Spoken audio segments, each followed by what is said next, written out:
तो आप सभी का स्वागत है आज के बिजनेस अकाउंटिंग के सेशन में। और जैसा कि हम कल लास्ट क्लास में डिस्कस कर रहे थे एक्सेल, तो उसकी हमारी आज की तीसरी क्लास है और आज की क्लास के लिए भी ममता जी हमारे साथ जुड़ चुके हैं। और आज के person mister Subhash Malik sir होंगे हमेशा की तरह। तो आगे हम आगे बढ़ते हैं। For the brief introduction I like to invite Radharia ji. Over to you Radharia ji.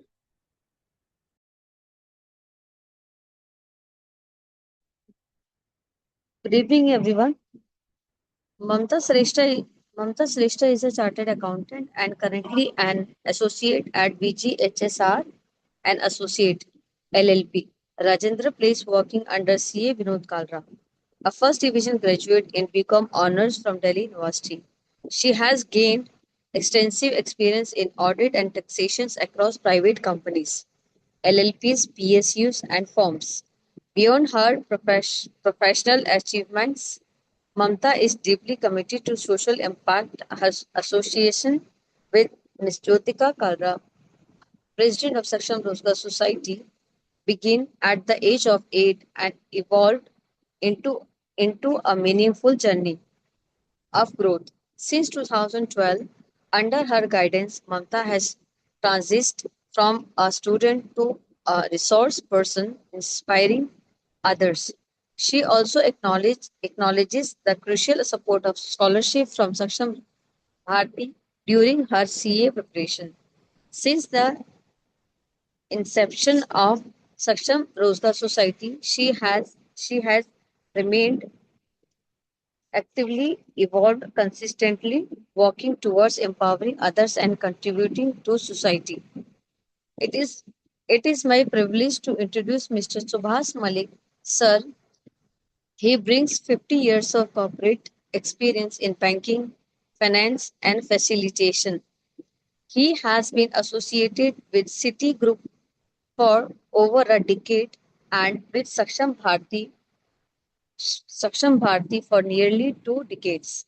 His client portfolio includes 100 plus MNCs, Indian brands, universities, and institutions, and he has facilitated learning for over 250,000 people across industry and academia. Through his framework, the three dimensions of transformation, and the 5 E's of personality, he guides people of, on a journey of self discovery and personal growth. Please welcome Mr. Subhash Malik, sir. तो thank you Radharia ji for the introduction.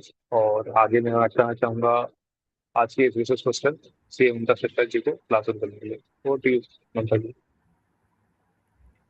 Thank you दादा, thank you Abhishek. Good evening everyone, कैसे हैं आप सब लोग? Good evening Amata. Good evening ma'am. अच्छा, जैसा कि अब तक हमारी 2 क्लासेस एक्सेल पे हो चुकी है। जो पहली क्लास थी वो काफी बेसिक थी। देन कल हमने सीखा कि कैसे वीलुकअप को प्रयोग किया जा सकता है डाटा को एनालिसिस करने में, अपने डाटा को इजीली रिट्रीव करने में। और हमने सीखा कैसे पाइवट टेबल और पाइवट चार्ट से आप डाटा को इजीली कंक्लूड कर सकते हैं, इजीली उनसे इंफॉर्मेशन निकाल सकते हैं, है ना। तो उसी सिलसिले को आगे बढ़ाते हुए हम आज एक्सेल के कुछ एक एडवांस फीचर्स को और जानेंगे, ताकि आप अपनी डे टू डे लाइफ की जो अकाउंटिंग की टास्क है उसको इजीली परफॉर्म कर सके। ठीक है, तो बिना समय गवाए हम लोग शुरुआत करते हैं आज की सेशन की ओर।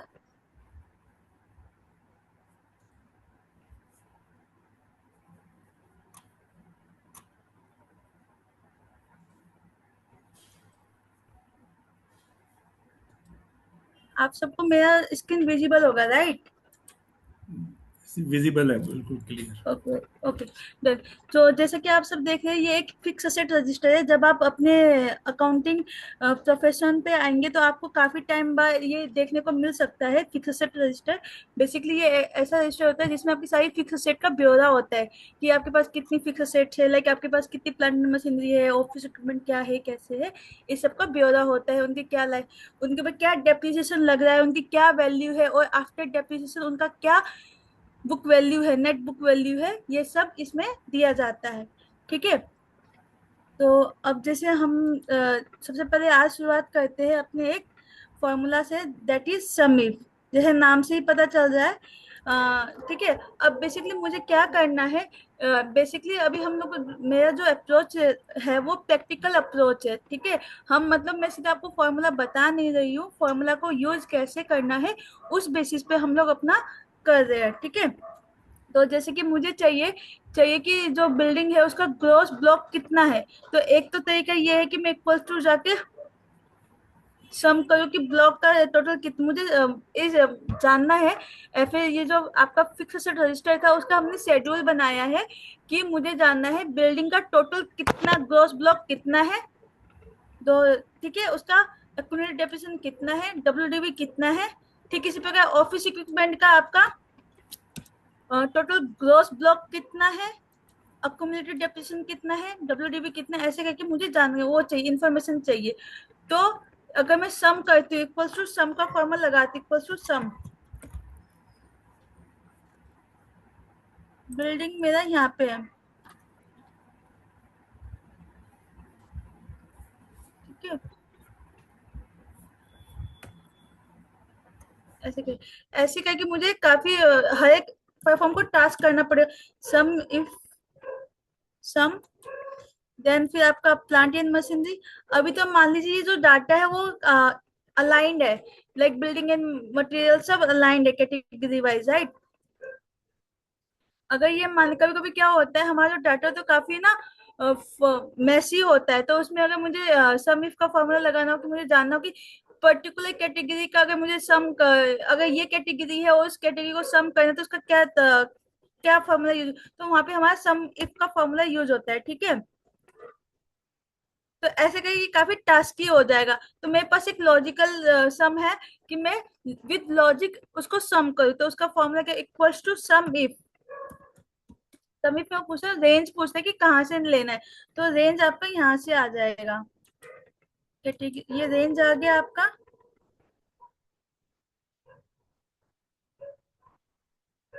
और रेंज को मैं क्या कर देती हूँ, फिक्स कर देती हूँ, ताकि ये फिक्स रहे, ये वो वेरी ना करे ये। ठीक है, तो F4 कोमा, आपका क्राइटेरिया क्या है कि मुझे जानना है कि वो सभी चीजें जो बिल्डिंग नाम, जो कैटेगरी है वो सम हो जाए, और देन ब्रैकेट क्लोज,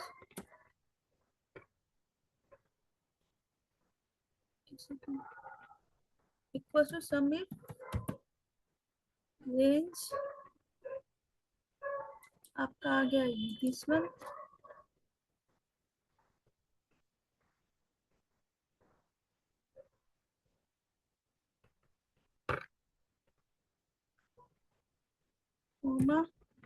क्राइटेरिया आपका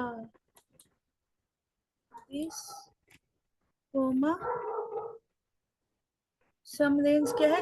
अब मुझे सम का रेंज बताना है कि वो कहाँ से, तो ग्रॉस ब्लॉक मेरा कहाँ पे, मेरा ग्रॉस ब्लॉक यहाँ पे, तो ये अपना रेंज आ जाएगा। ठीक है, F4 देन ब्रैकेट बंद। तो ये आपका आ गया 16,40,000, आपकी बिल्डिंग की टोटल वैल्यू आ गई।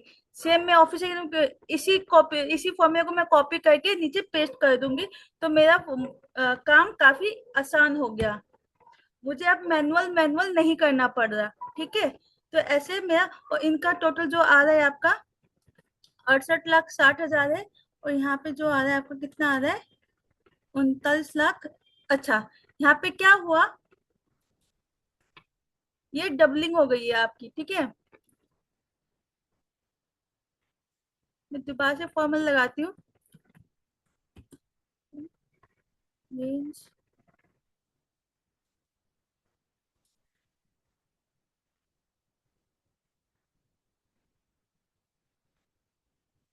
F4 कोमा, आपका क्राइटेरिया बिल्डिंग, एंड देन आपका सम रेंज जो कि होगा ग्रॉस ब्लॉक, तो ग्रॉस ब्लॉक आपका यहाँ से है F4 एंड देन क्लोज,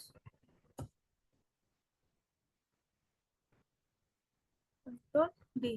तो देखिए आपके ग्रॉस ब्लॉक का जो टोटल है यहाँ पे कितना है, 39,30,000 आ रहा है, और आपके फिक्स असेट रजिस्टर में भी इसका ग्रॉस ब्लॉक का जो टोटल है दिस वन, आपका 39,30,000 आ रहा है। ठीक है, इसी प्रकार हम इसका एक्यूमुलेटेड डेप्रिसिएशन निकालेंगे तो again sum if equals to sum if. नहीं तो हमें मुझे क्या करना है, मैनुअल जाके आपको सम करना पड़ता है। अभी मुझे सिर्फ सम इफ लगा के सिर्फ एक फॉर्मूला लगाना है और बाकी सिर्फ कॉपी पेस्ट करना है, तो आपका काम बहुत इजी हो जाता है सम के मामले में।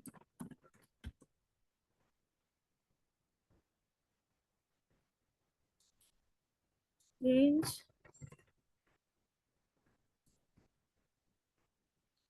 F4 कोमा क्या कैटेगरी, ये कैटेगरी है, कोमा सम रेंज आपका हो जाएगा ये। एक्यूमुलेटेड डेप्रिसिएशन आपका ये रहा, ठीक है, 2020 का। F4 then this,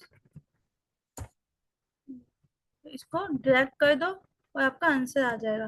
तो टोटल कितना है, 42,43,292 आपका total accumulated depreciation for the year ending as at 31 March 2020। 42,43। ठीक किसी प्रकार नेट वैल्यू का, अब नेट वैल्यू में फॉर्मूला कॉपी पेस्ट कर देती हूँ, ठीक है, equals control C control V. यहाँ पे सिर्फ हमें क्या करना है, आपका ये जो इस फॉर्मूले को हम एडिट कर देते। मुझे मेरा रेंज तो सेम रहेगा, फिक्स का जो शेड्यूल है, जो कैटेगरी है वो मेरा C7 ना होकर B7 रहेगा, ठीक है, B7। एंड आपका जो ये है, आपका नेट ब्लॉक जो है वो आपका आ रहा है L से L2 L6 से लेके L17 तक, ठीक है ना। ये L17 है, रो में 17 है और कॉलम में L है, ठीक है। इस प्रकार आप मैनुअली भी फॉर्मूला L, यहाँ पे हमारा K है तो यहाँ पे L हो जाएगा और यहाँ पे भी L हो जाएगा। इस प्रकार आपका वो आ गया, टोटल आ गया WDV का, जो कि आपकी इस टोटल से मैच कर 26,86,708 असेट में 26,86,708। इस प्रकार आप सम इफ का प्रयोग करके कंडीशन के साथ सम कर सकते हैं। ठीक इसी प्रकार मुझे चाहिए कि मेरे को ये भी पता चल जाए कि कितनी नंबर ऑफ असेट यहाँ पे इस पूरे बुक्स में है। जैसे कितनी बिल्डिंग्स है मेरे पास, कितनी ऑफिस इक्विपमेंट है, कितने प्लांट एंड मशीनरी है, कितने कंप्यूटर्स है, ये जानना है। तो इसको हम काउंट इफ, जैसे सम इफ यूज होता है आपकी डाटा को सम प्लस करने के लिए, सम करने के लिए। ठीक इसी प्रकार जो काउंट का प्रयोग होता है वो आपके डाटा में काउंट करने के लिए होता है। तो equals to count if range आपका सेम कहाँ है, रेंज ये रहा, क्योंकि हम कैटेगरी को बेस माने तो यही हमारा वो यहीं से हमारा स्टार्ट होएगा रेंज। F4 कोमा क्या काउंट करना है, मुझे काउंट करना है ये बिल्डिंग एंड देन यहाँ पे मैं रेंज देने की जरूरत नहीं पड़ती, सम रेंज देने की जरूरत नहीं पड़ती क्योंकि यहाँ पे काउंट है ना कि सम। तो टोटल कितने हैं मेरे पास असेट, 18 असेट है, जिसमें से 3 ये सॉरी,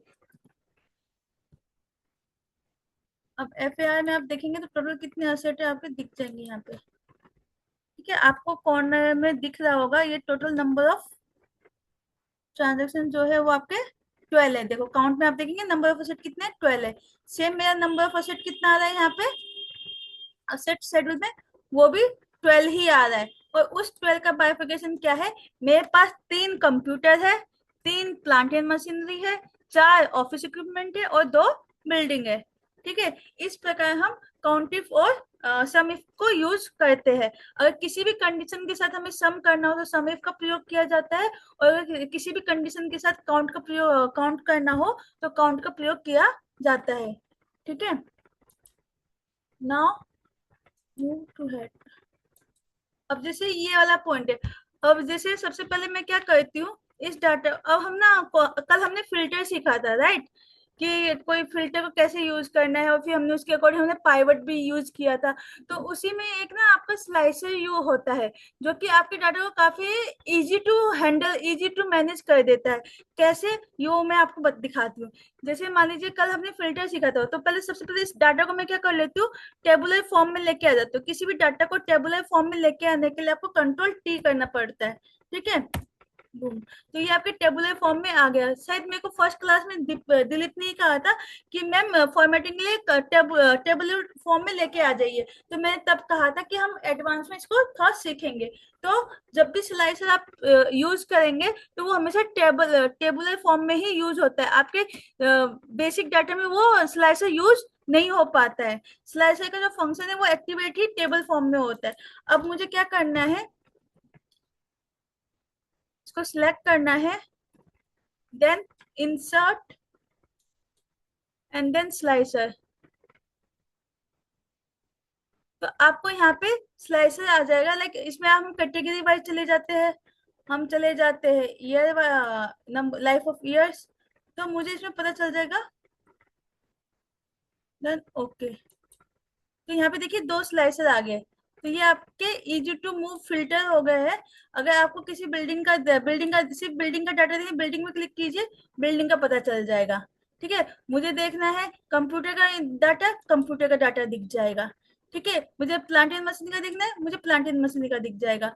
ठीक है, जैसे कल हम फिल्टर लगा रहे थे वैसे ही, लेकिन ये फिल्टर है मॉडिफाइड वर्जन पे। ठीक है, अब मैं जैसे इसमें से हटाती हूँ, अब मुझे देखना है भाई, मुझे देखना है 50।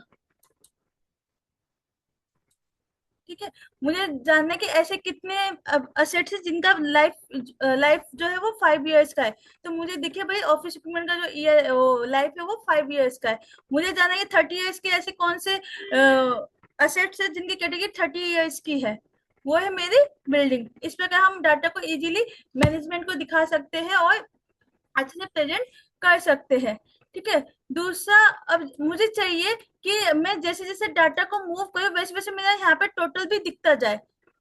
ठीक है, अब जैसे पहले मैं रिमूव कर, जैसे हमें पता है सम का फॉर्मूला क्या होता है, इक्वल टू मैंने सम किया, सम का फॉर्मूला यही होता है, कॉस्ट ऑफ एक्विजिशन टोटल ये आ गया। अब मैंने कहा कि भाई मुझे बिल्डिंग का वो सिर्फ मुझे बिल्डिंग का डाटा देखना है और कुछ डाटा नहीं देखना। ठीक है, अभी ये डाटा बहुत छोटा है तो आपको लगे कि स्लाइसर की क्या जरूरत है, लेकिन जब हम इन प्रैक्टिकल लाइफ में जब हम काम करते हैं हमारे पास बल्कि ऑफ डाटा होता है, तो उसको सॉर्ट करने में हमारा काफी टाइम लग जाता है, फिर उसमें फिल्टर विल्टर करना, तो स्लाइसर वहां पे काफी हेल्प करता है आपके डाटा को कंसाइज करने में, बेटर प्रेजेंटेशन में। ठीक है, सब मुझे बिल्डिंग का देखना है, मेरा टोटल असेट का जो वैल्यू है वो 39,30,000 का है। ठीक है, अब मुझे जानना है कि भाई जैसे मैं बिल्डिंग करूँ तो बिल्डिंग की वैल्यू दिख जाए मुझे। मैंने बिल्डिंग किया, अरे ये तो 39,30,000 ही है, ये तो चेंज ही नहीं हुआ। कंप्यूटर करती हूँ, अरे कंप्यूटर का वैल्यू भी ये दिखा ले, बल्कि कंप्यूटर का वैल्यू तो टोटल करने पे आपको 6 लाख का दिखा रहा है, यहाँ पे 30,000 का दिखा रहा है, ऐसा कैसे? तो हम अब बात करते हैं इस समस्या के लिए एक फॉर्मूला होता है सम सब टोटल। ठीक है, इक्वल्स टू सब टोटल।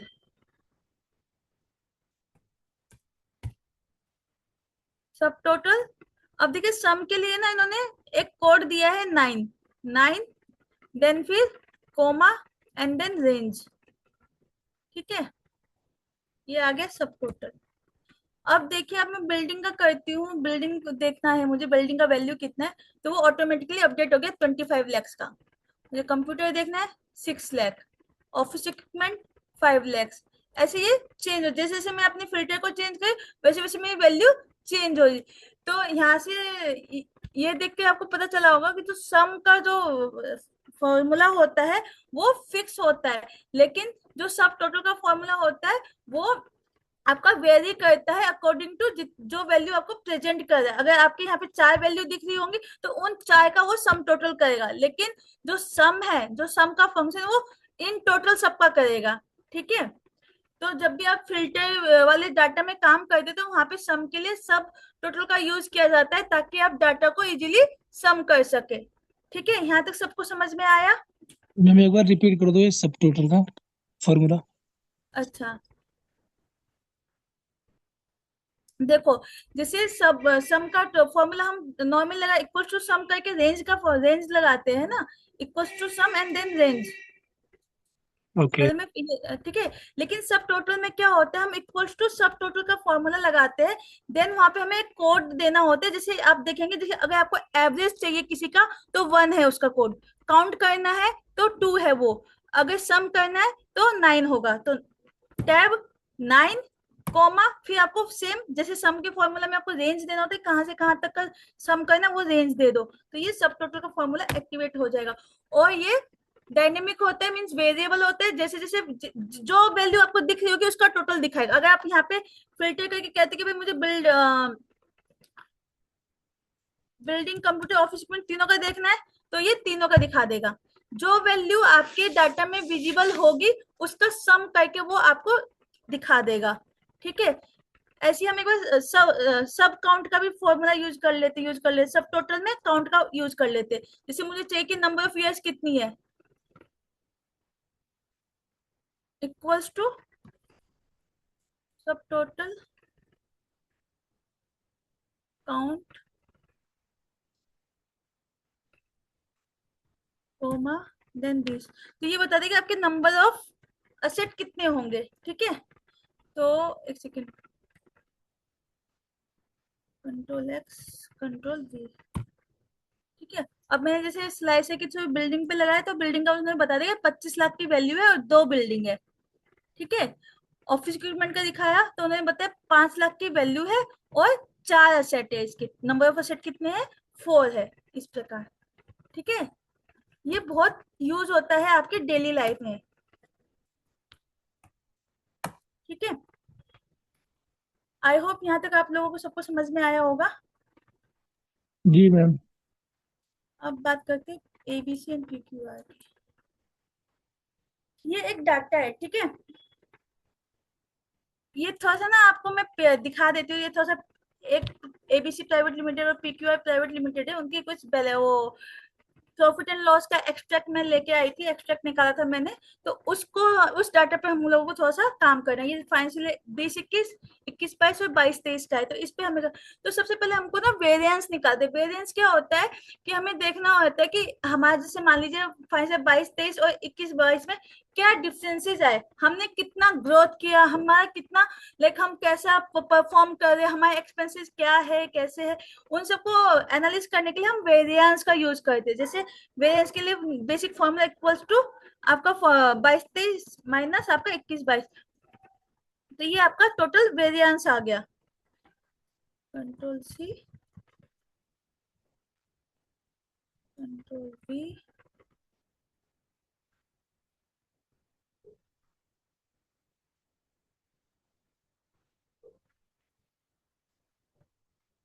ठीक है।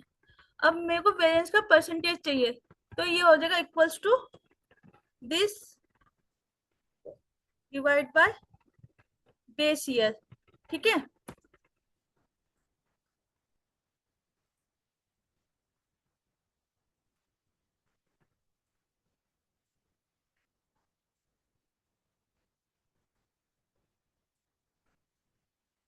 कल हम सब ने कंडीशनल फॉर्मेटिंग भी सीखा था, राइट? Yes ma'am.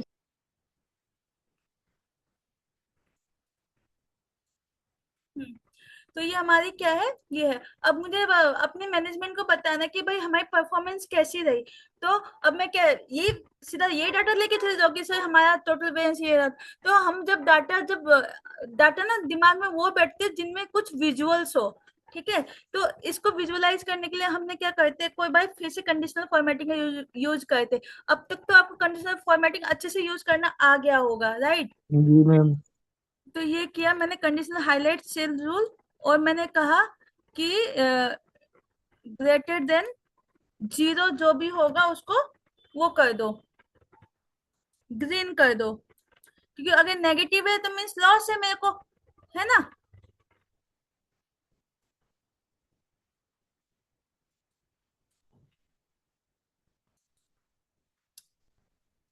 एक्चुअली ठीक है, ये आ गया। ओके, और फिर से एक और conditional formatting, cell highlight rules less than 0 है तो उसको रेड कर दो। ठीक है, ये हो गया। तो क्या ये इंफॉर्मेशन सही है मेरी? अगर प्रॉफिट में, अगर जैसे जो सेल है ये टोटल इनकम है आपका, revenue from operation, other income और टोटल इनकम, अगर टोटल इनकम बढ़ रहा है this is positive variance, right? अगर इनकम बढ़ रहा है तो मेरे लिए अच्छा है ना, इट्स पॉजिटिव फॉर मी। वहीं अगर एक्सपेंस पहले मेरे फाइनेंशियल ईयर में कितने थे, 21-22 में मेरा 19,000 का कॉस्ट ऑफ मटेरियल कंज्यूम आया था, बट 22-23 में मैंने उसको घटा के 10,000 कर दिया। ये मेरे लिए पॉजिटिव है या नेगेटिव है? नेगेटिव एक्सपेंस है, कम होना पॉजिटिव है या नेगेटिव है? नेगेटिव है मैम। नेगेटिव कैसे है? एक्सपेंस कम होना तो कंपनी के लिए फायदेमंद है ना, उसका प्रॉफिट बढ़ेगा ना, अगर एक्सपेंस कम होंगे तो उसका प्रॉफिट बढ़ेगा ना। इसका एक्सपेंस कम हुआ है हाँ हाँ, पहले 19,000 का एक्सपेंस था, अभी इस साल 22-23 में उसका 10,000 का एक्सपेंस है, मतलब एक्सपेंस कम हुआ है ना। तो ये कैसा वेरिएंस होगा? पॉजिटिव वेरिएंस हुआ ना कंपनी के लिए। जी मैम। बट ये तो यहाँ पे रेड दिखा रहा है। ऐसे तो कंपनी जो मैनेजमेंट है वो रॉन्ग प्रिडिक्शन कर लेगी, वो गलत समझ लेगी, वो मैंने हम अकाउंटेंट के ऊपर खड़े हो जाएंगे, बोलेंगे कि अरे तुमने इतना एक्सपेंस कैसे कर दिया, है ना। तो आपके एक्सपेंस के केस में ये जो फॉर्मूला है वो थोड़ा सा उल्टा हो जाएगा। हम यहाँ पे क्या लगाएंगे कि conditional formatting highlight cells rule greater than 0 को नेगेटिव कर दीजिए, मतलब रेड कर दीजिए, and highlight cell rule less than 0 को आप पॉजिटिव कर दीजिए।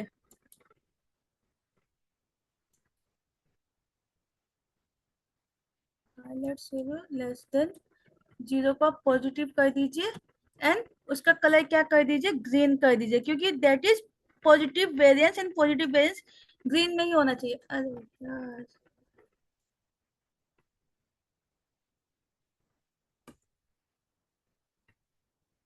ठीक है।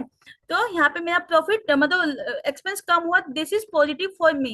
यहाँ पे देखो एक्सपेंस बढ़ गया, तो ये बहुत इजीली अब आप मैनेजमेंट देख पाएंगे कि हमें किस जगह काम करने से इन्वेंट्री है, मेरा एम्प्लॉय बेनिफिट एक्सपेंस वो 1% से बढ़ गया मेरा, ठीक है, मेरे फाइनेंस कॉस्ट 2% से बढ़ गए, तो इस प्रकार वो एनालिस कर पाती है, ठीक है।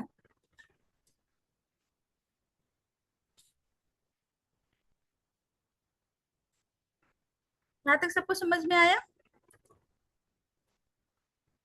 मैम वेरिएंस कैसे निकालेंगे? वेरिएंस बच्चे, ये जो वेरिएंस होता है वो बेस ईयर, आपका current year minus base year होता है, ठीक है। जो आपका करंट ईयर बेसिकली यहाँ पे फाइनेंशियल 22-23 माइनस 21-22 हो जाएगा, तो ये आपका वेरिएंस हो जाएगा। डिफरेंस निकालना है बेसिकली, कंपेयर करते हुए, हम एक तरीके से हम कंपेयर कर रहे हैं फाइनेंशियल 22-23 को कंपेयर करें फाइनेंशियल 21-22 कि उनमें कितना वेरिएंस आया, कितना डिफरेंस आ रहा है, तो उसी हिसाब से 22-23 माइनस 21-22, ठीक है। नाउ हम बात करते हैं एमआई। अब ना मुझे एक वो चाहिए, अब यहाँ पे आपने एक बहुत जैसे लास्ट टाइम हमने वी लुकअप का यूज किया था, ठीक है, वो भी एक थोड़ा सा, अगर आप अकाउंटिंग लाइन में है और आपको वी लुकअप नहीं आता है तो आपका काम काफी बल्कि हो जाता है, आपका काम काफी टाइम कंज्यूमिंग हो जाता है। तो इसी प्रकार आपको इंडेक्स एंड मैच का फॉर्मूला आता है तो काम काफी आसान भी हो जाता है। जैसे वी लुकअप आपके काम को आसान करता है, ऐसे इंडेक्स एंड मैच भी आपके काम को आसान कर देता है, ठीक है। अब जैसे मुझे चाहिए जो वी लुकअप है वो सिर्फ वर्टिकली आपको इंफॉर्मेशन देगा, लेकिन इंडेक्स जो है वो आपको वर्टिकली और हॉरिजॉन्टली दोनों तरीके से इंफॉर्मेशन प्रोवाइड कराता है, प्रोवाइडेड आपको उसको बताना पड़ता है कि कौन सी रो का डाटा तुम्हें चाहिए लेना है और कौन सी कॉलम का डाटा तुम्हें लेना है, ठीक है। फॉर दैट जैसे चलो मैं आपको लाइव करके दिखाती हूँ, शायद तब ज्यादा समझ में आया आपको। इक्वल्स टू इंडेक्स, मैंने कहा इंडेक्स का फॉर्मूला लगाया और मैंने कहा कि मुझे देखना एरे देना कि कहाँ से मैं देखूं, मैंने कहा कि भाई इंफॉर्मेशन ले लो यहाँ से, कहाँ से, यहाँ से, है ना, F4 कोमा। अब मुझे बताना है कौन सा रो नंबर, तो आप देखेंगे आपका जो, आपको कौन सा चाहिए, रेवेन्यू फ्रॉम ऑपरेशन चाहिए, राइट। और जो रेवेन्यू फ्रॉम ऑपरेशन है वो जो आपके डाटा एरे है जो कि हमने सिलेक्ट किया है आपका B3 से E19 तक, समझ में आ रहा है? ये हमने डाटा का जो सिलेक्ट किया उसका जो रेंज है, कोई बताएगा ये हमने डाटा कहाँ से कहाँ तक यूज किया है सेल? ये है आपका B3 से आपका 19 तक हमने डाटा रेंज सिलेक्ट किया है, ठीक है। उस रेंज में आपका रेवेन्यू फ्रॉम ऑपरेशन कौन से रो में आता है? 1, 2 एंड 3, A5. ठीक है। नहीं, वो आपका रॉ नंबर है, लेकिन जो डेटा रेंज है, डेटा आपका स्टार्ट हो रहा है B3 से, ठीक है। ये B3 से आपका E19 तक आपका डेटा रेंज है, ठीक है। उसके अकॉर्डिंग जो आपका रेवेन्यू फ्रॉम ऑपरेशन है वो थर्ड कॉलम में। कैसे? ये फर्स्ट, ये सेकंड, ये थर्ड, ठीक है। जिस वर्कशीट में आप काम कर रहे हैं उस वर्कशीट के का रो नंबर तो 5 है, ठीक है। A5 है ना, 5 है।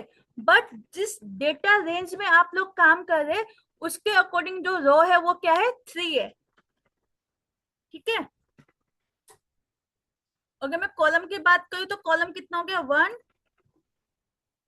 2, 3 एंड 4, ठीक है। यहाँ तक ये हमने थोड़ा सा अपने लिए मार्किंग कर ली, ठीक है ना। ऐसे कर लेते हो, क्या है 3 इक्वल्स टू दिस प्लस 1 कर देती हूँ, 4,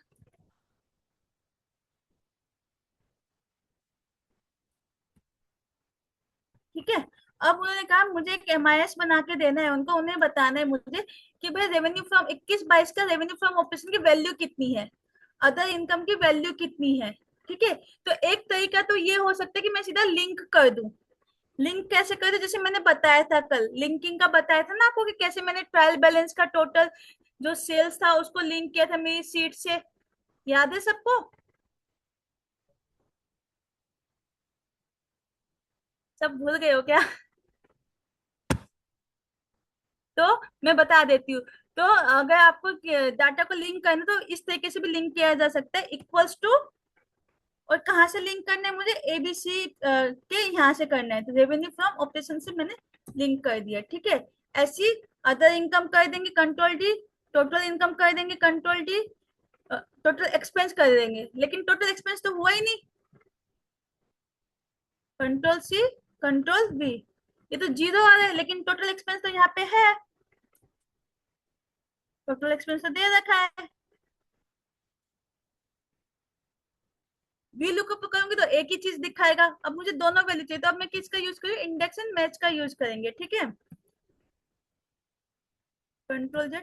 अगर इसी लिंक को मेरे को ओपन करना हो तो कंट्रोल के साथ ब्रैकेट ओपन, है ना, और मुझे वापस जाना तो F5 देन एंटर, तो आप वापस पहुंच जाएंगे। ये कल मैंने थोड़ा सा बताया था आपको, तो बस एक रिकैप हो गया है आप लोगों का, ठीक है। वापस आते हैं अपने इंडेक्स एंड मैच में, ठीक है।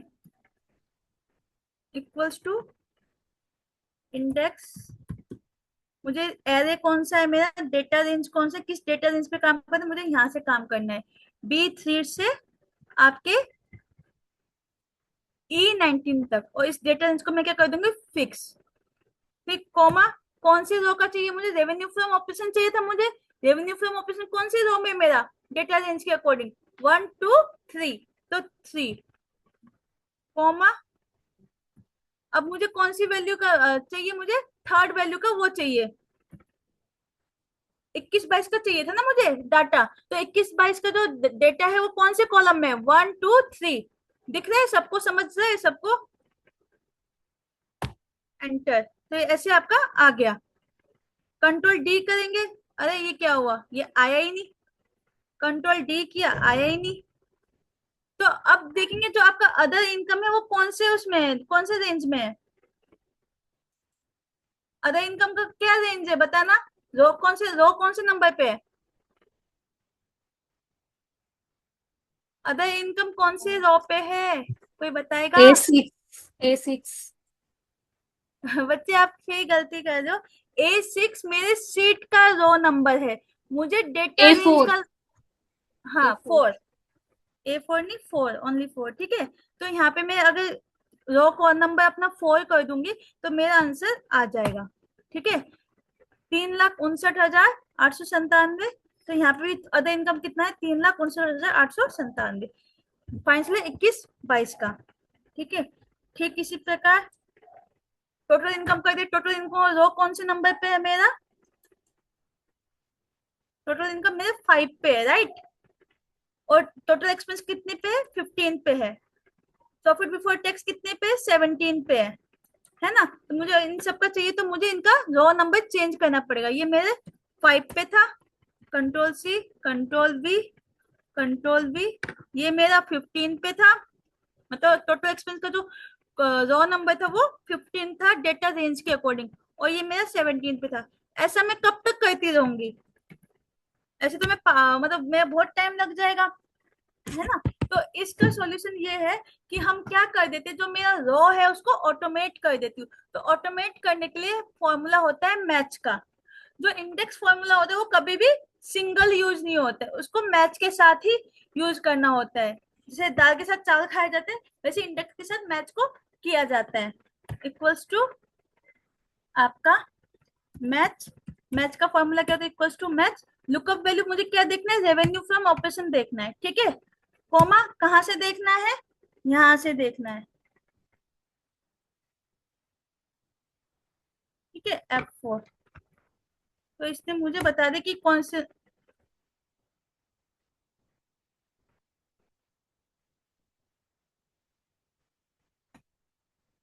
Control D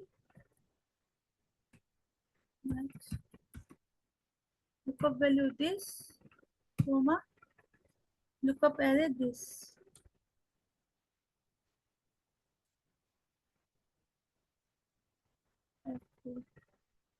comma comma then exact match and then close। तो ये आपका पता, जैसे हमने अभी मैनुअल काउंट किया था, अभी फॉर्मूला के थ्रू सब डिराइव हो गया। इनमें कुछ है नहीं फिगर, इसमें कुछ है नहीं फिगर। तो जो टोटल एक्सपेंस है वो आपके 15 रो में है, जो प्रॉफिट बिफोर टैक्स है वो 17 रो में है, और ये थर्ड और 5 रो में है, ठीक है। इस प्रकार हम इंडेक्स मैच का यूज करके वो कर सकते हैं, ठीक है। एक ना हम करते हैं इसी इंडेक्स और मैच का प्रयोग करके कंपैरेटिव बनाते हैं, ठीक है। तो शायद आपको और अच्छे से समझ में आए।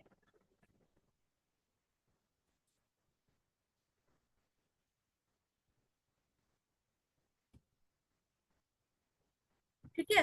अब जैसे मैं इस फॉर्मूले को दोबारा से लगा के दिखाऊं क्या आप लोगों को? अगर मुझे ये दो फॉर्मूला मर्ज करना हो तो कैसे होगा? मैनुअली तो हमने करके दिखा दिया, कर दू। Equals to match, sorry index, ठीक है। एरे मैंने लिया, एरे कहाँ है मेरा? एबीसी एंड पीक्यूआर लिमिटेड में एरे मेरा यहाँ से स्टार्ट है आपका B3 से लेके E19 तक, और उस डेटा रेंज को मैंने फिक्स किया। कोमा अब मुझे रो बताएं, तो रो अब मैं मैनुअली नहीं लिखूंगी, अब मैं इसको ऑटोमेट करूंगी with the formula of match, MATCH। Match क्या करना है? मैच मुझे मैच करना है रेवेन्यू फ्रॉम ऑपरेशंस, ठीक है। कोमा कहाँ से करना है? यहाँ से करना है,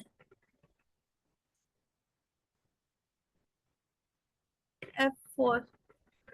coma 0 for exact match, and then comma 3 मैंने, क्योंकि मुझे फाइनेंशियल 21-22 का चाहिए, तो फाइनेंशियल 21-22 जो है मैं कौन से कॉलम में है? ये थर्ड कॉलम में, इनटू में 3। ये आपकी वैल्यू आ जाएगी, और ये आप इसको डिरेक्ट करेंगे तो आपका आंसर आ जाएगा, देखिए, ठीक है। ये आपका आंसर आ गया विदाउट एनी वो। तो इंडेक्स और मैथ को हमेशा साथ में किया जाता है। बाकी ये ना जो सीट है वो प्रैक्टिस सीट है, अगर आप कहेंगे तो मैं इसे आपके साथ भी शेयर कर दूंगी ताकि आप इसको प्रैक्टिस कर सके, ठीक है। इंडेक्स और मैथ का काफी यूज होता है। अब करते हैं MIS कंपेरेटिव, करते हैं इसी इंडेक्स और मैथ को यूज करते हुए, ठीक है। जैसे मैंने कहा रेवेन्यू फ्रॉम ऑपरेशन का फॉर्मूला मैंने जैसे आप मुझे कंपेयर करना है एबीसी और PQI का, तो पहले मैं एबीसी पे लगा देती हूँ इक्वल्स टू, सबको समझ में आ रहा है ना? क्योंकि जो ये जो फॉर्मूला थोड़ा सा कॉम्प्लेक्स है लेकिन बहुत यूजफुल है, आपके डेली लाइफ में बहुत यूज होगा ये। Yes ma'am. ओके, सिर्फ दिलीप ही बोलता है क्या? मैम मैम एक क्वेश्चन। यस पता है। Ma'am, difference between VLOOKUP and index. देखो वी लुकअप में आपका क्या होता है, सिर्फ कॉलम को ही आप ले पाते हो, इसमें रो और कॉलम दोनों इंक्लूड कर पाते हो आप, ठीक है। वैसे कई केसेस में मतलब कि इंडेक्स की तरह हम VLOOKUP को हाँ हाँ, वी लुकअप को VLOOKUP भी की यूज तरह किया इंडेक्स जा को यूज कर सकता है, सकते हैं। हाँ वी लुकअप को भी यूज किया जा सकता है। लेकिन जैसे मैंने कल भी बताया था ना, एक्सेल जो है वो उसमें फॉर्मूलाज का भंडार है। आपको कौन सा फॉर्मूला, जैसे आप वी लुकअप करते तो आपके 2 स्टेप बढ़ जाएंगे, इंडेक्स और मैच में आपका 1 स्टेप कम हो जाएगा, बस इतना ही फर्क होगा, ठीक ओके। है।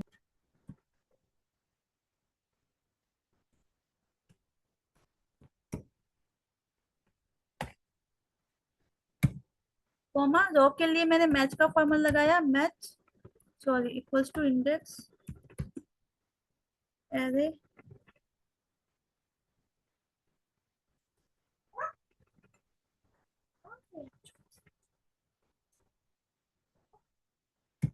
Comma match and then lookup value आपका है this comma lookup array this four comma. अब मैं रो के लिए भी क्या कर रही हूँ, एग्जैक्ट मैच देन कॉमा। अब मुझे रो कॉलम नंबर बताना है, राइट। अब कॉलम नंबर बताना है तो उस कॉलम नंबर के लिए मैं क्या करूंगी, उसको भी ऑटोमेट कर देती हूँ। फर्स्ट टू क्या करना है मुझे, MIS comparative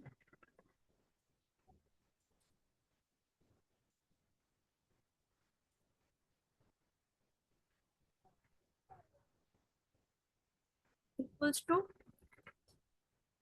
match then this comma. जो ये अभी मैं कर रही हूँ ना, ये आप व्यू लुकअप से नहीं कर पाओगे, इसके लिए index and match he final alternate है।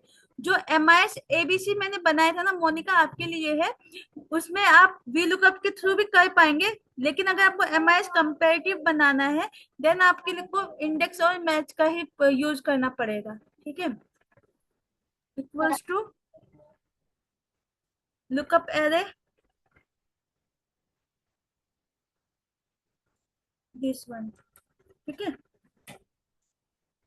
F4 कोमा 0 एंड दिस, फिर ये फॉर्मूला आ गया आपका, ठीक है। मैंने कंट्रोल D किया।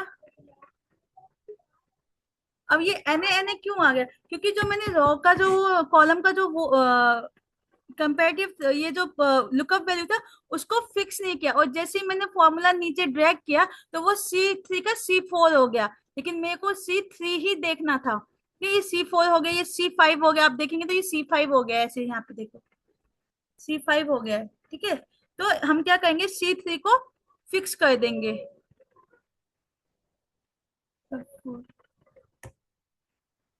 अब देखेंगे तो आपका आंसर आ जाएगा, ठीक है। अब जैसे ही मैं इसका ये चेंज करती हूँ, सपोज मैं 21-22 नहीं, मुझे 22-23 का फॉर्मूला वो चाहिए, तो 22-23 का भी आ जाएगा, डाटा ऑटोमेटिकली अपडेट हो जाएगा, आपको कुछ करने की जरूरत ही नहीं है।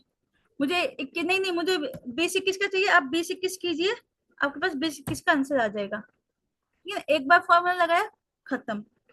अब ठीक इसी प्रकार मैं उसका भी PQI का भी कर देती हूँ, ठीक है। इक्वल्स टू मैं थोड़ा मल्टीपल टाइम्स आपके साथ वह फॉर्मूला यूज करूँ ताकि आपको समझ में भी आ जाए और आप इसको यूज करने लायक भी हो जाए। बाकी प्रैक्टिस के लिए अगर आपको ये सीट चाहिए रहेगा तो आप ले लेना, ठीक है। 4 कोमा रो नंबर के लिए मैंने मैच का फॉर्मूला लगाया, मैच क्या देखना है मुझे, ओ सॉरी ये तो ABC का लग गया, equals to index data range किसका चाहिए मुझे, PQR का चाहिए, जो PQR लिमिट है वो नीचे है मेरे, PQR F4 देन कोमा। अब मुझे रो नंबर चाहिए, कौन सी रो को यूज करना है मैंने कहा, इसके लिए मैं आपको ऑटोमेट करती हूँ। Equals to match revenue from operation comma lookup array.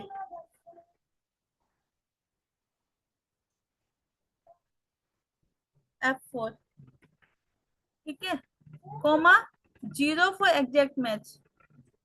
फिर मुझे बताना है आपको कॉलम नंबर कि कौन सा कॉलम लेना है। तो इक्वल टू, अगेन मैं इसको ऑटोमेट कर, इक्वल टू मैच,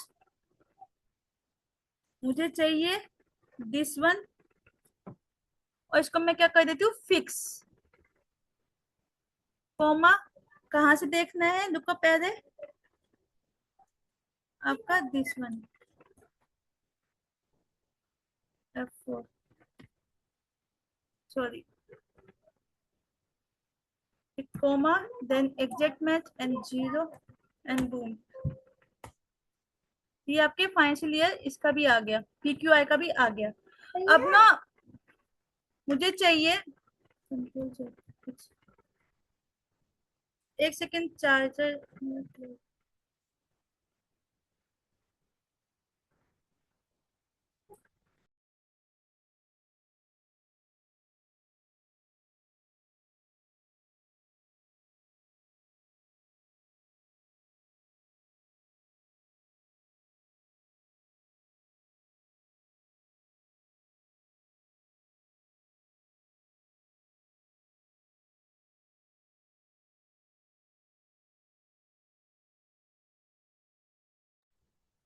ये आपका लग गया। अब जैसे आप एक ना डाटा वैलिडेशन का वो होता है, फीचर्स होता है, उसके अकॉर्डिंग मैं करती हूँ इसको ना ड्रॉप डाउन लिस्ट बना देती हूँ। ऑलरेडी ऑलरेडी यहाँ पे शायद बना रखा है मैंने, एक्टिवेट है क्या वो देख लेते हैं।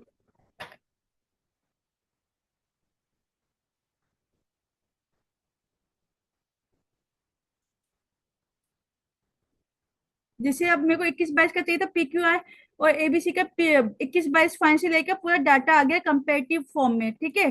अगर मुझे 22-23 का चाहिए तो 22-23 का दोनों का कंपेयर, इसमें एक डिफरेंस का फॉर्मूला और बना दे तो पता चल जाएगा कौन सी कंपनी अच्छा परफॉर्म कर, इक्वल टू दिस। और जो मेरी मेरी कंपनी तो ABC है, तो ABC के से बेस कर बनाते हैं, ठीक है ना।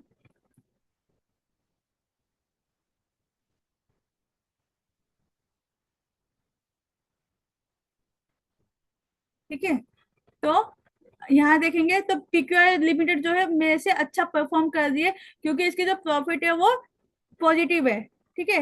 लेकिन इसका, और मैं, मेरा जो परफॉर्मेंस है वो अच्छा नहीं, क्योंकि मेरे एक्सपेंस भी ज्यादा है, और मेरे वो क्या बोलते हैं, रेवेन्यू है वो भी कम है, रेवेन्यू कम एक्सपेंस ज्यादा, तो मेरे को एक तरीके से मेरा प्रॉफिट क्या हो गया, रिड्यूस हो रहा है, ठीक है। और जो मेरा प्रॉफिट में जो इम्पैक्ट जो आया है वो 46,000 से आया, कि मेरा टोटल जो प्रॉफिट कम हो गया इस हिसाब से 46,000 से कम हो गया, ठीक है।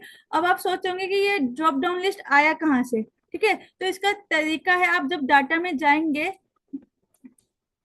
यहाँ पे आपका आता है डाटा वैलिडेशन, ठीक है, डाटा वैलिडेशन, एंड देन यहाँ पे ऑप्शन आता है लिस्ट का। यहाँ पे स्टार्टिंग में तो एनी वैल्यू दिया होता है, लेकिन आप इसको अनेबल करेंगे तो लिस्ट, देन उसके बाद आपको देना होता है रेंज, कि कहाँ से अगर देना है रेंज, तो ये रेंज मैंने दे दिया यहाँ से, ठीक है। तो इस रेंज में जो भी आएगा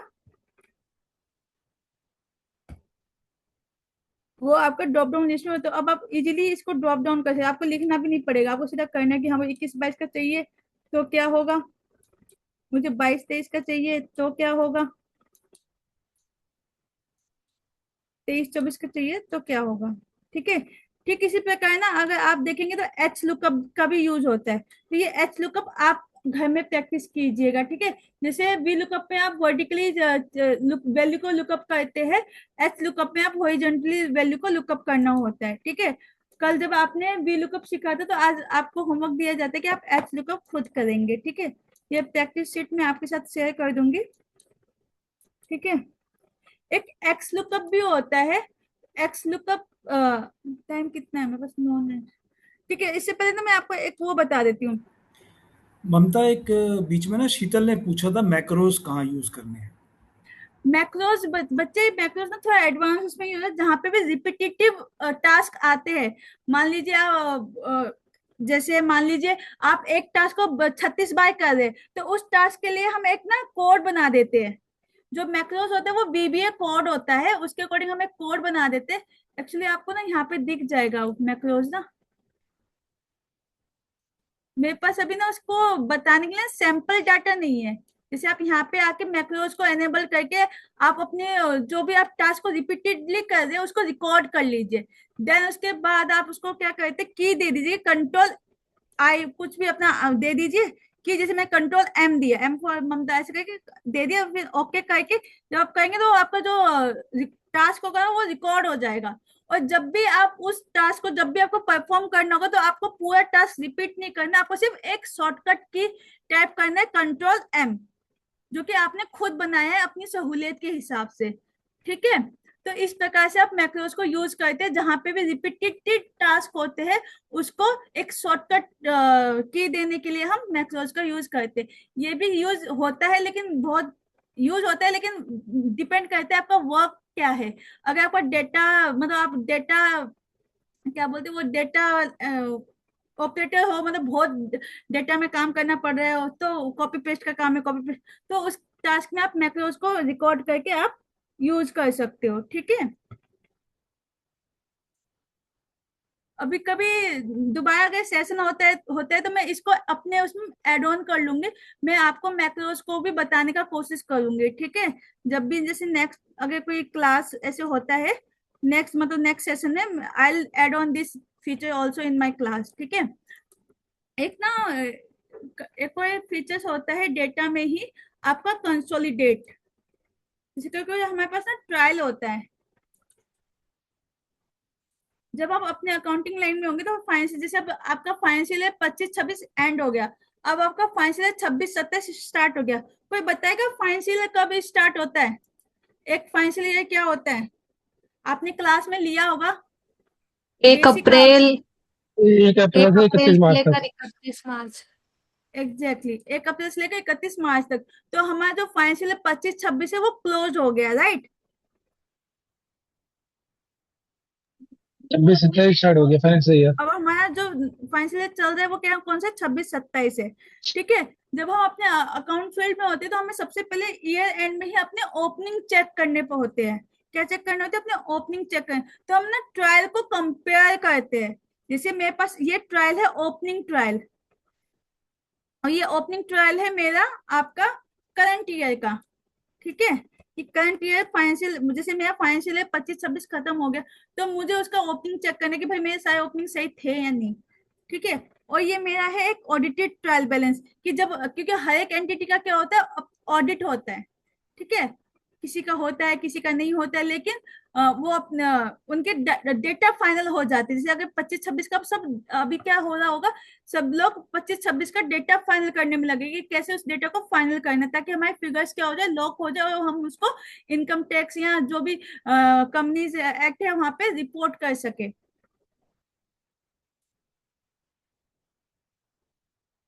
ठीक है, तो ये जो मेरा है, मेरे पास दो ट्रायल बैलेंस है, एक ऑडिटेड ट्रायल बैलेंस है, एक मेरा करंट ईयर का ट्रायल बैलेंस है। ठीक है, अब मुझे ना इनका कंपेयर करना है कि जो मेरा ऑडिटेड ट्रायल बैलेंस की जो क्लोजिंग वैल्यू है, कंट्रोल फंक्शन हो, क्योंकि मैं जानती हूँ जो आपका लास्ट ईयर का क्लोजिंग होगा वो इस ईयर का क्या होगा, ओपनिंग होगा। ऐसे ही होता है ना?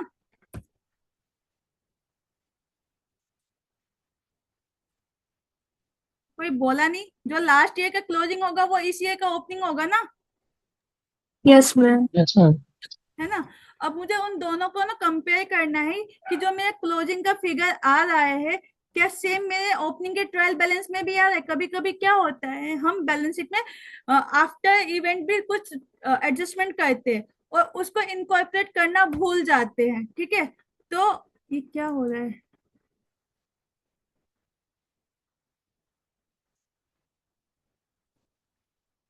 ये क्लोजिंग ट्रायल बैलेंस है।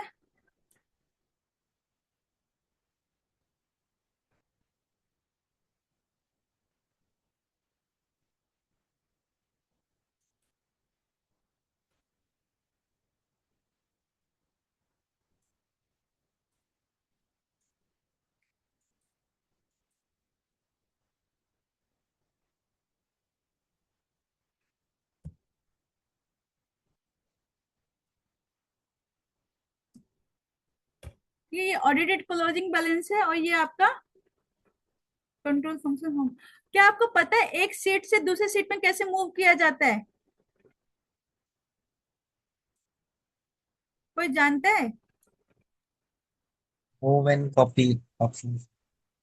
नहीं, वो तो मैंने पूरा सीट ही मूव कर दिया। मुझे इस सीट से इस सीट में जाना है, मैं कैसे मूव करूँ? या तो मैं अभी क्लिक का यूज कर रही हूँ कि क्लिक करूँ और पहुंच जाऊं। क्या कीबोर्ड से हम पहुंच सकते हैं? क्या एक सीट से दूसरी सीट में मूव कर सकते हैं क्या?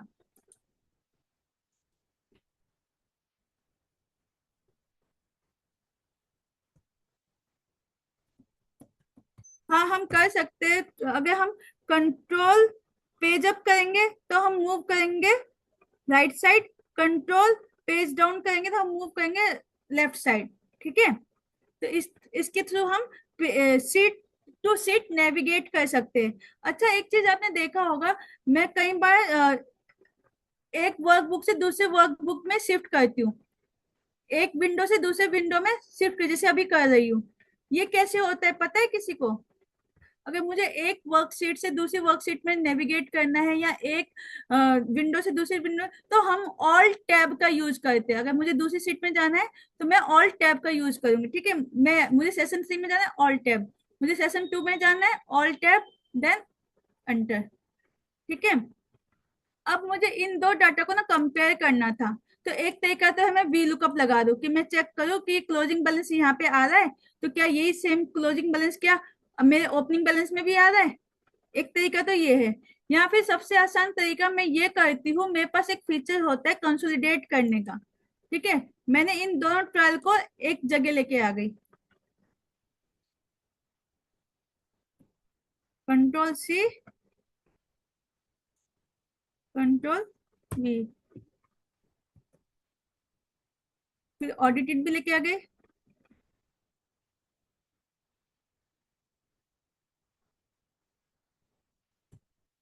और इसको बाइफरगेट करने के लिए मैंने कहा कि ये ऑडिटेड है तो debit dash audited, credit dash audited. और ये मेरा डेबिट करंट ईयर,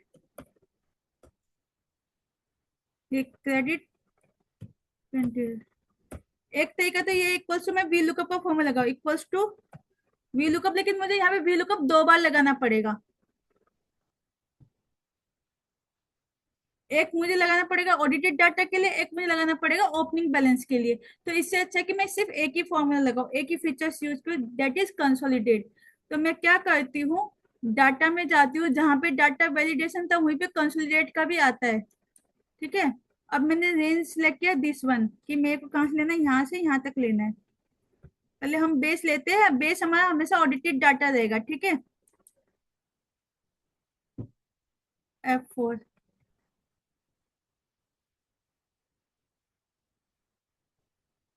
है ना? फिर ऐड कौन सा डाटा, आपका करंट डाटा,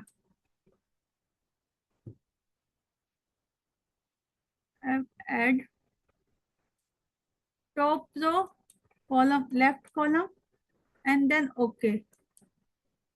तो देखो, ये आपका उसने ऑटोमेटिकली कंपेयर कर दिया। ये बेसिकली यहाँ पे यूज जो करते हैं वो वी लुकअप ही करता है, लेकिन हमें वी लुकअप फॉर्मूला लगाना नहीं पड़ता है। यहाँ पे पर्टिकुलर्स लिख दिया, यहाँ पे डेबिट करंट ईयर का, डेबिट क्रेडिट करंट ईयर का, डेबिट ऑडिटेड, क्रेडिट ऑडिटेड। अब आप कहेंगे मैम आपने तो पहले ऑडिटेड डाटा लिया था, लेकिन यहाँ पे ऑडिट डाटा दूसरे नंबर पे ऐसे कैसे? ये डिपेंड करता है आपने डेटा सिक्वेंसिंग क्या रखी। अगर आपने ऑडिटेड पहले रखा होता तो वो पहले उठाता, अगर आपने बाद में रखा है इसलिए वो बाद में उठा रहा है। ठीक है, ऑल्दो मैंने डेटा जो सिलेक्ट किया था पहले ऑडिटेड किया था, बट जो यहाँ पे डेटा की जो प्लेसमेंट है, वो प्लेसमेंट सिक्वेंसिंग है, वो डेटा ऑडिटेड की लास्ट में है, इसलिए वो लास्ट में है। अब यहाँ पे क्या लगा देंगे हम, डिफरेंस का फॉर्मूला लगा देंगे। ठीक है,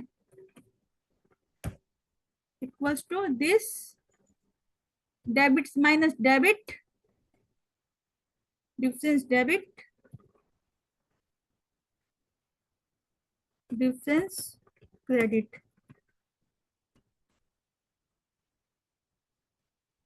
equals to credit minus credit.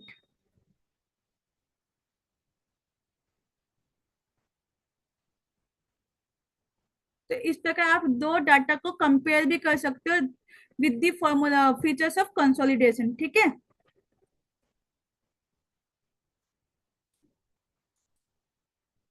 समझ में आया ये वाला? तो इससे मुझे मेरा काम बच गया कि अब मुझे चेक सब सब चेक नहीं करना पड़े। जहां जहां पे डिफरेंस है मैं उसको चेक करूंगी तो मुझे पता चल जाएगा कि कौन से ऐसे नए आइटम है जो कि ऑडिटेड में नहीं थे और आपके करंट ईयर में आ गए, और ऐसे कौन से फिगर्स है जो आपके करंट ईयर में नए आए और ऑडिटेड में नहीं थे। ठीक है ना? सेम अगर मैं यहाँ पे एक और फॉर्मूला कंट्रोल फंक्शन हूँ,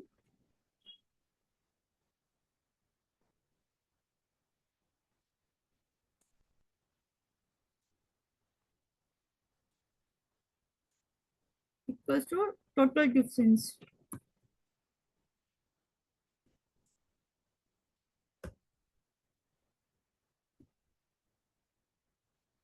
मैंने इक्वल्स टू का equals to this plus this, total difference ये है कंट्रोल डी। अब यहाँ पे मैं फिल्टर लगा देती हूँ। तो अभी इतने डिफरेंसेस आ रहे हैं।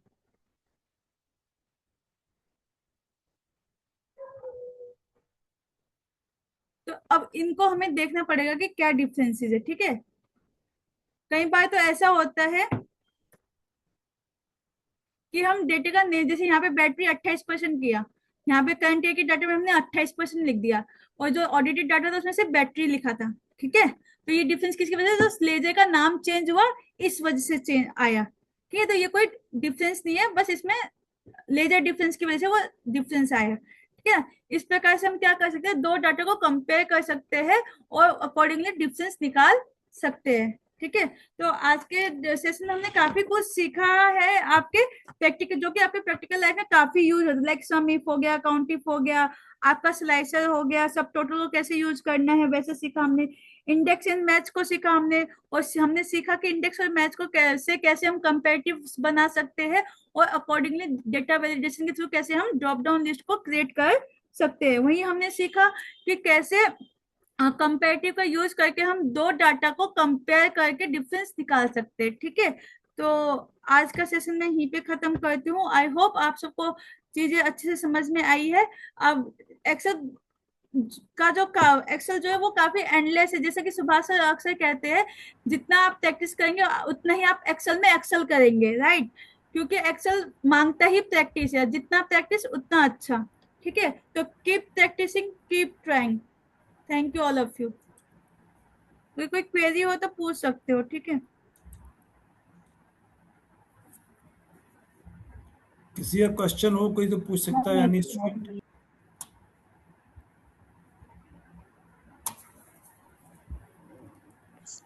Good evening ma'am, good evening sir.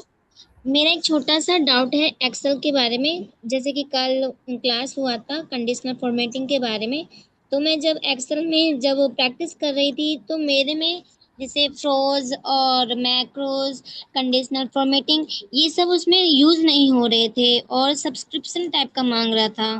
तो ये आपका फ्री नहीं? वर्जन कौन सा है बच्चे? क्या मैम?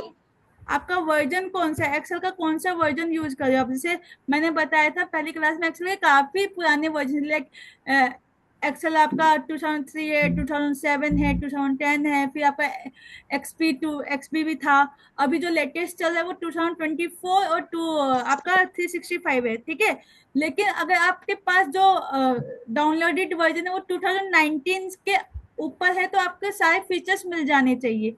तो फर्स्ट चेकआउट कि आपका जो वर्जन है वो सबसे कौन से वाला है। अगर वो ओल्डेस्ट है तो सारे फीचर्स उसमें आपको नहीं मिल पाएंगे, क्योंकि चीजें आउटडेटेड भी तो होती है ना, इस वजह से शायद वो आपको फीचर्स काम करने नहीं दे रहा होगा।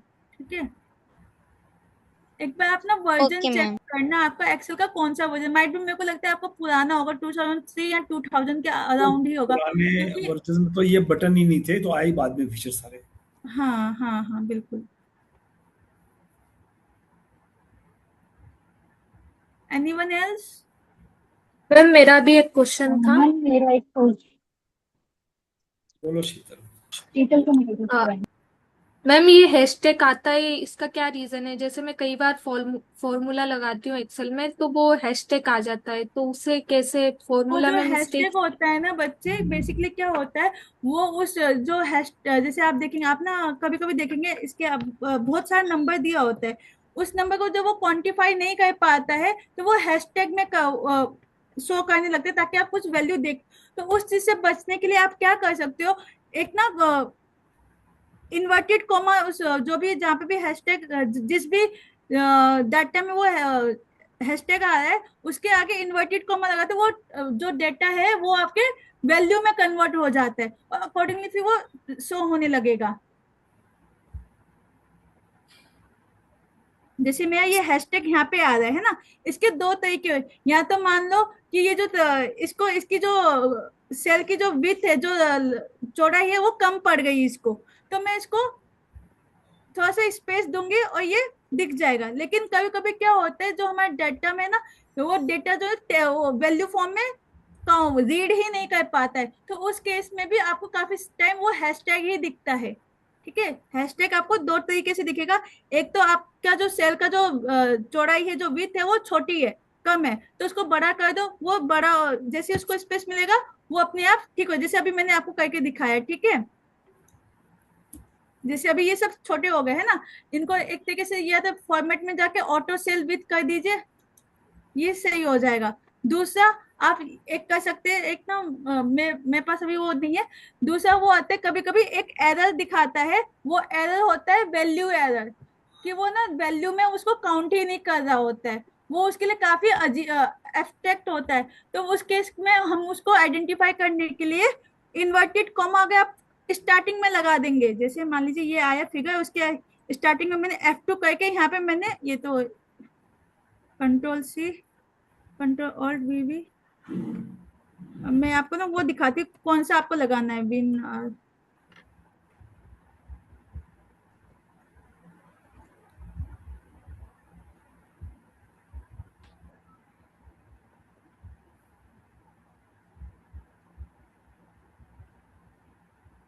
तो एक ऐसा करके इन्वर्टेड कॉमा होगा आपका।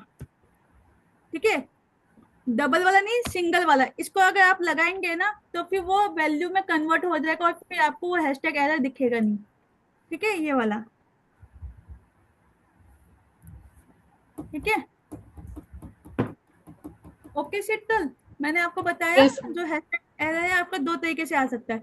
या तो उस सेल का विड्थ कम होगा तो उसको बढ़ा दीजिए, या फिर वो उसको वैल्यू की तरह कंसीडर कर नहीं रहा होगा। अगर वो वैल्यू की तरह कंसीडर नहीं कर रहा तो उस फिगर के आगे ये वाला सिंबल लगा दो, तो वो उसको वैल्यू की तरह कंसीडर कर लेगा और आपका प्रॉब्लम रिजॉल्व हो जाएगा। Yes ma'am, thank you. Ma'am most of the time error ही आता है। तो एरर आते हैं ना, आप ये करेंगे तो आपका डेटा सही हो जाएगा। Yes ma'am. एक बार करके देखिएगा, अगर नहीं होता है तो कांटेक्ट कर लीजिएगा, I will help you. Yes ma'am, thank you. चलो थैंक यू ममता, मेरा भी एक क्वेश्चन। बहुत अच्छा प्रोग्राम हो गया, बच्चों को काफ़ी समझ में आ गया, क्वेरीज आई, कम बच्चों की आई लेकिन। जी अभिषेक। I think we can end this class session. तो आपसे रिक्वेस्ट है आप अपने कैमरा ऑन कर लीजिए ताकि हम साथ में और रिकॉर्ड पर्पस के लिए देख सकते हैं साथ में। ये इसे बंद कर दिए, स्क्रीन शेयरिंग बंद कर दो ममता। हाँ हो गया, ठीक है।